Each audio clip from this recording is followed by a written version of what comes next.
5 peluches sur une étagère bleue. Elles sont à Timothy qui les a choisies. Elles font des facéties, elles jouent à tous les jeux. Je vais vous les présenter, ici l'ours gentil. Voici Tinours qui se repose au soleil, et le petit Gaffy qui ne fait que des bêtises. Et puis y a Mélancolo, a l'air si triste, et pourtant qu'est-ce qu'il rigole. Tiens Zébro, fais-nous donc une cabriole. Mais qui est donc sur le tapis? Voici Long-Cou, elle ne fait rien que tomber. Zébro l'aime bien, même quand elle trébuche. Oh oui, c'est vraiment passionnant, Timothy et ses peluches. Ce soir-là, c'était presque l'heure du coucher. Or, toutes les peluches de Timothy n'étaient pas revenues sur leur étagère. Dis-moi, Zébro, tu sais où se trouvent les autres? Tinours m'avait dit qu'ils devaient pique-niquer dans les bois. Oh, j'espère qu'ils ne se sont pas égarés. Quel magnifique clair de lune. On se croirait en plein jour. En effet, Gaffy, c'est parce que c'est la pleine lune ce soir. Elle brille énormément. Et les peluches n'étaient pas les seules à aimer observer la lune. Cet après-midi-là, à l'école, Timothy avait beaucoup appris sur la lune. Des hommes se sont réellement rendus sur la Lune, vous savez. Quoi? Mais oui, c'est vrai. Et ils ont même marché dessus. Il faut porter une tenue spatiale avec un casque. On se balance un peu et les gens bougent doucement. Comment fait-on pour grimper jusqu'à la Lune? On monte dans une fusée fabriquée avec un métal spécial. Et zoom, on fonce à travers le ciel. Tu sais de quoi est faite la lune? Je ne sais pas exactement. Certains disent qu'elle serait en fromage. Hein? Mais nous en parlerons demain. Bonne nuit. Venez, pour nous aussi c'est l'heure de dormir. Ça devrait être rapide d'aller sur la lune. Elle est tellement gigantesque. Elle doit être toute proche. Écoutez les amis, j'ai bien réfléchi à propos de la lune. Nous t'écoutons, raconte. Si des hommes vont sur la lune dans des fusées, pourquoi pas nous? C'est vrai? Pourquoi pas? Je veux me rendre sur la Lune en fusée. On rapporterait du fromage de lune à Timothy, il l'emporterait à l'école. Bravo, bonne idée. Bon, écoutez, nous allons commencer par chercher une fusée et ensuite nous nous envolerons tous ensemble. Oui, d'accord. Madame la Lune, attention, nous voici. Comment je vais bien pouvoir trouver une fusée tout seul? Je n'ai jamais vu de fusée. Il faut qu'elle soit en métal et nous devons monter dedans. Oh, nous pourrions nous glisser là-dedans. Et puis c'est du métal. Il s'agit certainement d'une fusée spatiale. C'est de l'excellent travail, Gaffy. Ah oui, tout à fait. C'est la fusée spatiale idéale. Il faut que nous y pénétrions tous. Bien sûr. Venez vite. Il faudra être revenu de la Lune pour le goûter. Pousse-toi.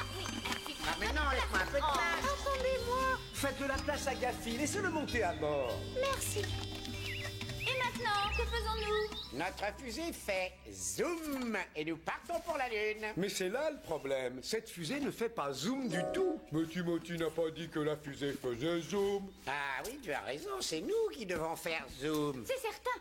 C'est bien à nous de le faire. Dans ce cas, allons-y. Et sans attendre. Vite, vite. Attention.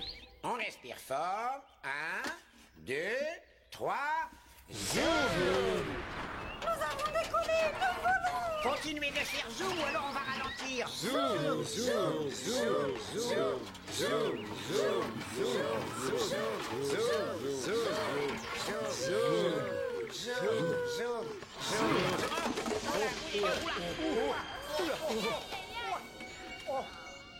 C'est donc cela la Lune? La Lune? J'ai du mal à le croire. Nous sommes sur la Lune. Nous sommes certainement les premières peluches à poser le pied sur la Lune. Le voyage était excitant, mais ça secouait. Venez, commençons à explorer. Attends. Il faut marcher comme les gens marchaient sur la Lune. Tout doucement et en se balançant. Doucement et en se balançant. Doucement et en se balançant. Doucement et en se balançant. C'est très bien, c'est très très bien. Nous y arrivons très bien. Maintenant, on visite les lieux. Tu m'accompagnes, Long-Cou? Nous partons par là? Regardez toute cette herbe lunaire. Et admirez aussi tous ces arbres lunaires. Et tu as vu un buisson lunaire? C'est vraiment très étrange. Ce chemin ressemble à celui qui est près de chez nous. Mais celui-ci est un chemin lunaire. Oh oui, certainement. Oh, du bruit. Cachons-nous. Cette voiture lunaire ressemblait à la voiture des parents de Timothy. Viens, on va retourner à la fusée. Et voici encore de l'herbe lunaire et des haies lunaires. Elle ressemble tout à fait à l'herbe et aux haies qui sont près de chez nous. Ah oui, tu as raison. Et regarde, les arbres lunaires sont pareils aux arbres de notre petit bois. Tinours, regarde ta tasse préférée, celle avec les hérissons. Tu as dû oublier de la rapporter à la maison après le pique-nique. Mais comment ta tasse préférée a-t-elle pu voyager seule jusqu'à la Lune? Parce que nous ne sommes pas sur la Lune, Daffy. Excuse-moi. Si nous ne nous trouvons pas sur la Lune, où sommes-nous? Chut. Écoute. Quelqu'un s'est introduit dans notre fusée. Oh, ça alors. Ah, bonjour, écureuil. C'est notre fusée spatiale. Bon, d'accord. Tu peux les entreposer, tes glands, si tu le souhaites. Nous n'en aurons plus besoin. Ah, j'ai compris. Nous sommes dans le bois des clochettes, c'est cela. Et pas sur la Lune. Bonjour, écureuil. Qu'y a-t-il de si drôle? Nous ne sommes pas sur la Lune, Mélancolo. Je m'en suis aperçu et je n'y comprends rien. Il ne nous reste plus qu'à rentrer chez nous. J'aimerais savoir ce qui n'a pas marché. J'ai trouvé. Je sais ce qui n'a pas fonctionné et pourquoi on est resté sur Terre. Laisse-nous dormir, s'il te plaît. Nous ne portions pas de casques spéciaux. Oh non, pitié. Ne dis pas de sottises. Nous avons pensé à tout ce que Timothy avait dit, sauf à cela. Mais cette fois-ci, nous n'oublierons rien. Allez, venez. Je ne viens pas. Je dors. Oh, d'accord. Moi, ça m'est égal.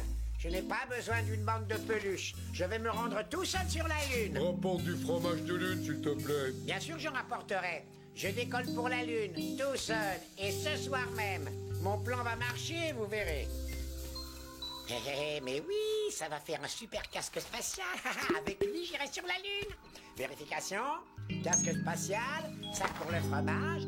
Parfait. Et voilà, en route.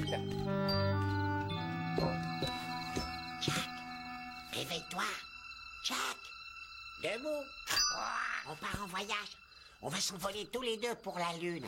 Je vais grimper sur ton dos et tu nous conduiras là-haut. S'il te plaît, sois gentil. Oh, qu'est-ce que je vais faire? Si je ne rapporte pas du fromage de Lune, ils vont se moquer de moi.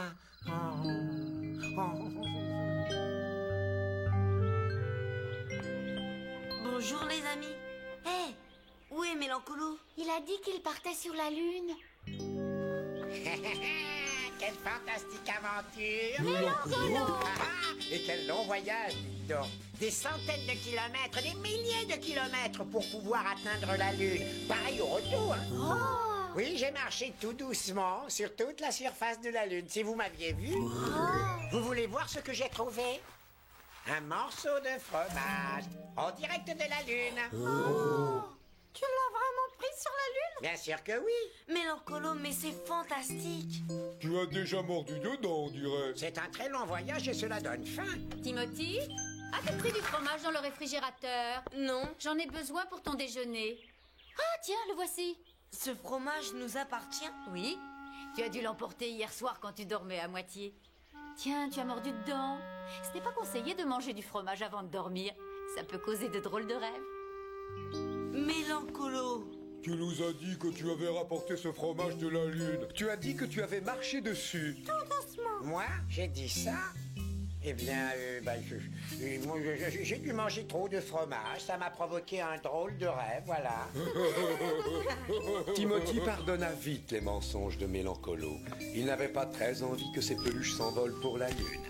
Il préférait les savoir bien en sécurité à la maison sur la petite étagère bleue.